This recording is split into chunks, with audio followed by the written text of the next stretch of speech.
新法團咧就22年嘅，而家26年，相對嚟講咧都已經3年幾4年。上一次嘅演唱會嘅贊助嗰啲嘉賓同埋嚟嘅觀眾咧，大多數咧都唔響度嘅，差唔多有99%都響度。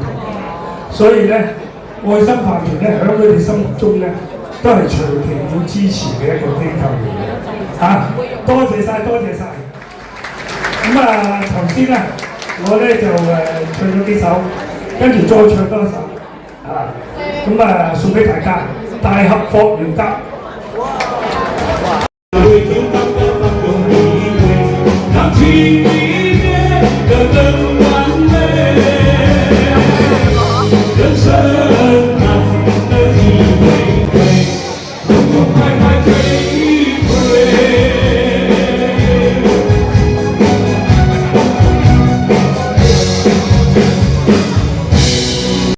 係啊，你梗係要揾翻個夠份嘅，係咪？我重過你，我體重重過你啊嘛，你夠份嘅。呢個咧，我同你介紹下嚇，阿孫炳書，我哋鐘錶商會主席一個位咧，佢係搶。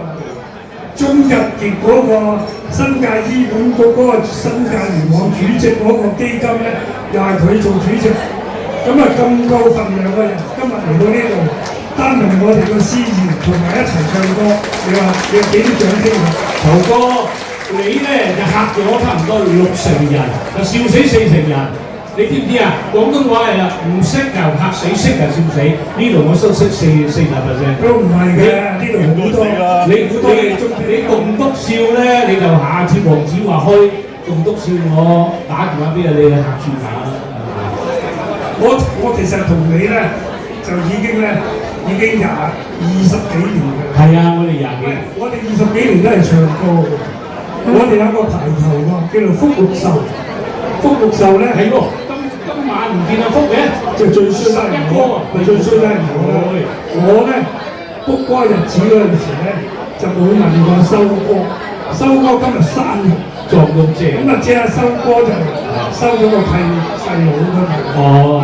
一哥就叫細佬，咁你冇辦法走得過嚟啊！你唔好忘記啊！我哋福祿壽過去咧，幫好多啲慈善團體啊，都籌咗600-700萬㗎，係嘛？有咁多咩？有，你唱咗成10幾年喎，大哥啊！我同你唱。